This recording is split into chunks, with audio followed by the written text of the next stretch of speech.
You may have heard it said that in the Old Testament times they did not have a good understanding about life after death.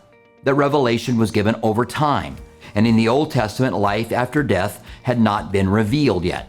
Bart Ehrman, a non-Christian New Testament scholar, in his book Heaven and Hell, makes mention of the non-belief of life after death taught in the Old Testament.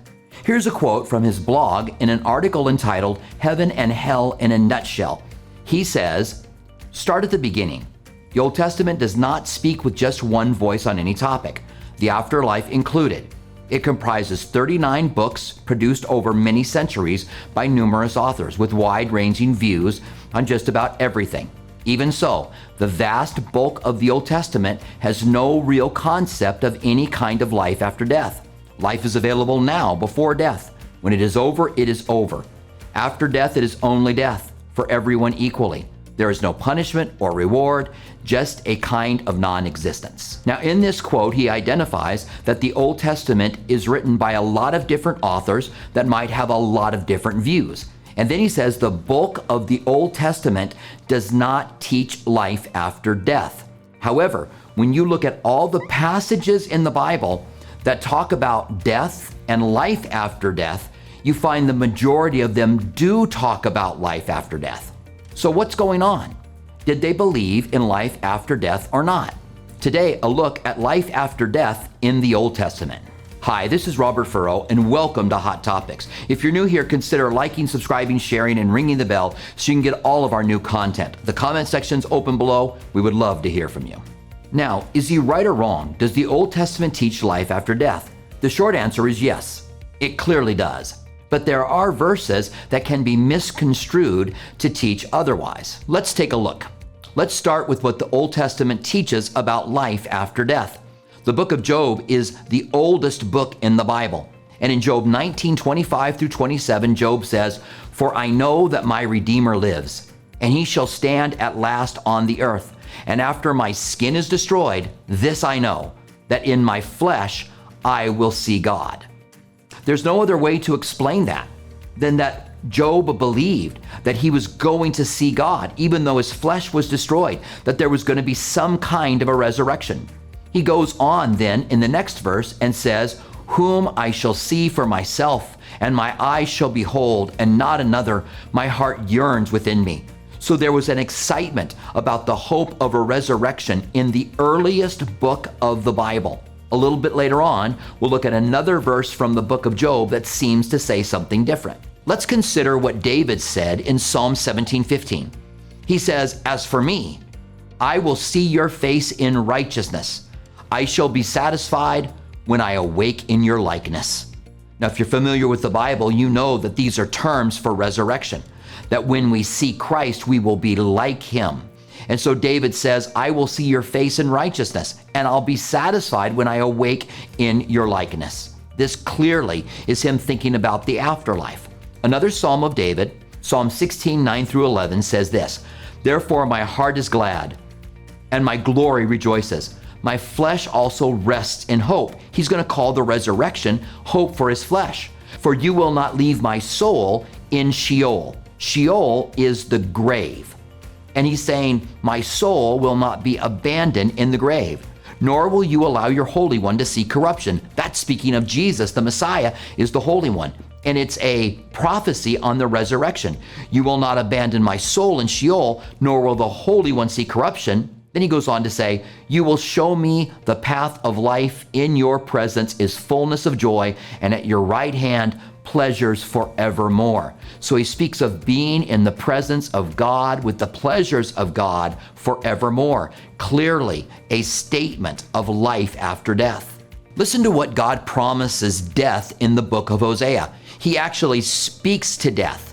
It's Hosea 13:14. It says, "I will ransom them from the power of the grave." Here clearly being ransomed from the grave. They die, they go into the grave, and now they're going to be ransomed from it. God is clearly telling us that there is an afterlife. "I will redeem them from death," he says. Again, it couldn't be clearer. To redeem is to purchase back. "I will redeem them from death." "O death, I will be your plagues. O grave, I will be your destruction.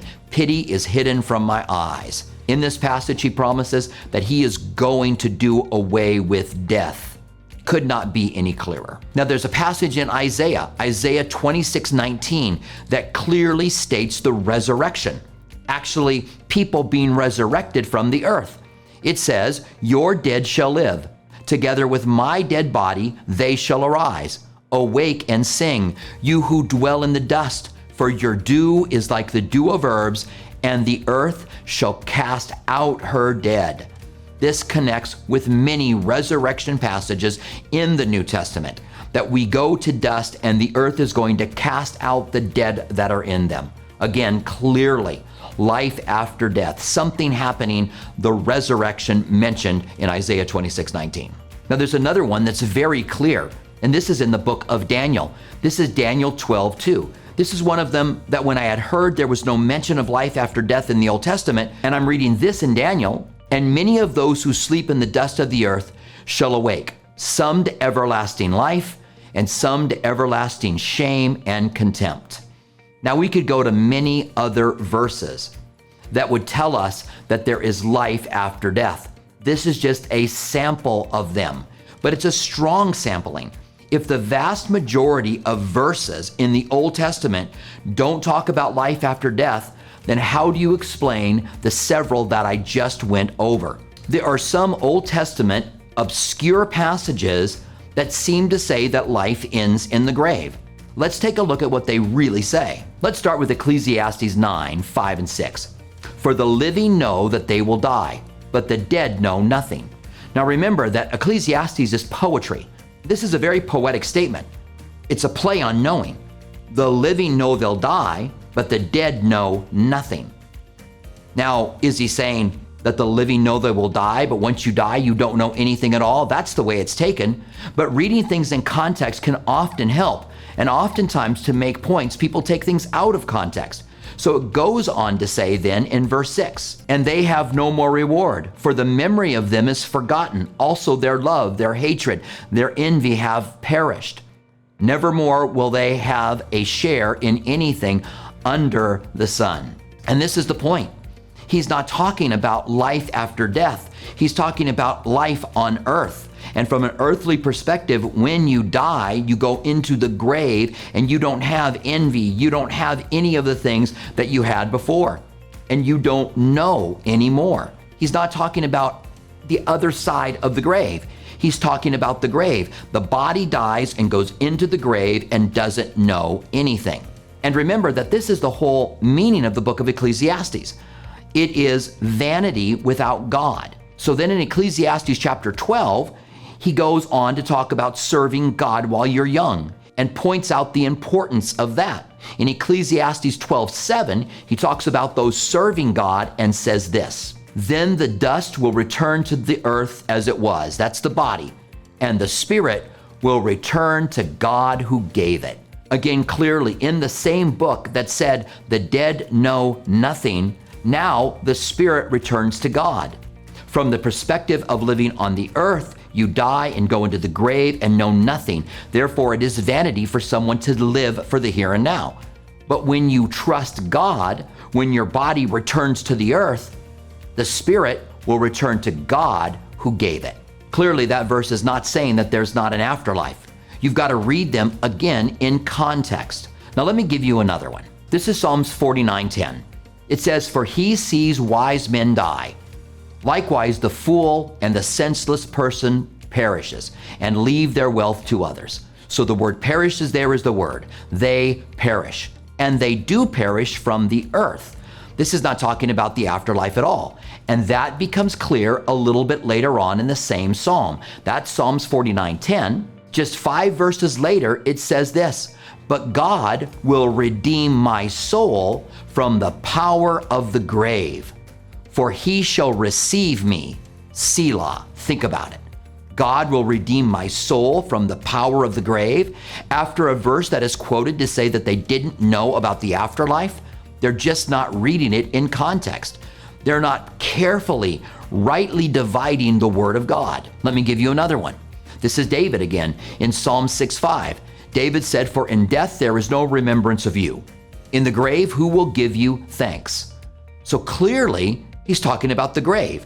And if you read Psalm 6, it's a short psalm where he's pleading for his life. His enemies have surrounded him. They're about to get him. He says, I soak my bed with tears. I soak my couch with tears. He basically is saying in verse 5, what good would it do if I die? Save me, O God, for what good would it do if I die? There would be no remembrance of you in the grave. Who will give you thanks? I'll read it again. In the context of him asking God to save his life, for in death, there is no remembrance of you. In the grave, who will give you thanks? He's not saying there's no afterlife. He's saying, what good is it if I die? Because my body that is in the grave will not remember you. He even uses the word grave in that verse. Now, I quoted earlier the book of Job, where Job says, I know my Redeemer will live and stand on the earth. And even though my body is destroyed, I will see him in my body. Clearly speaking of the resurrection. But in Job 14, when he's writing about his despair, he's in distress, he says this, but man dies and is laid away. Indeed, he breathes his last. And where is he? The water disappears from the sea, and the river becomes parched and dried up. So man lies down and does not rise. Till the heavens are no more, they will not awake, nor be aroused from their sleep. Again, as he's looking at it from a human perspective, he's talking about the dead dying. And when you're speaking about something in despair, does that mean that you're always talking about what is right? You've got to take all of the passages that talk about life after death and compare them to each other. And then you see that an obscure passage like this doesn't tie together with all of the other passages about life after death. Now, we also gain a little bit more insight from an incident that happened with Jesus. You remember that the Sadducees approached him and they did not believe in the resurrection. We also know that the Sadducees only followed the first 5 books in the Old Testament, or they gave them more weight than the rest of the Bible. And so the first 5 books don't clearly talk about life after death. And so they did not believe there was a resurrection, or spirits, or angels. And they come to Jesus with an outlandish story of the Levirate law, which teaches that if a woman married to a man dies without a child, that his brother is to marry her and raise up a child for him. It was so that they could keep the land in the family. The book of Ruth is an example of this. Boaz becomes the redeemer, and Naomi, whose husband and son have died, receives the land again through Boaz and Ruth's marriage. So they come with this outlandish story about 7 brothers who married the same woman in this Levirate law, and none of them had children. And when they get to heaven, she's going to be married to all 7. So there's a problem here. So Jesus answers and gives them an answer from the Pentateuch in Luke 20:37. He says, but even Moses showed in the burning bush passage that the dead are raised when he called the Lord the God of Abraham, the God of Isaac, and the God of Jacob. For he is not the God of the dead, but the God of the living, for all live to him. Now here he's making the point that God said, I am the God of Abraham, that Abraham exists. He's not saying, I was the God of Abraham, but I am the God of Abraham, meaning that Abraham is still alive, and Isaac and Jacob. Then some of the scribes. Now, the scribes were the scholars of their day, and they had probably fought with the Sadducees about the resurrection, even trying to find something in the Pentateuch, the first 5 books of the Bible, to answer them. Jesus goes to the books that they believe in to show that there is life after death. And the scribes answer and say, Teacher, you have spoken well.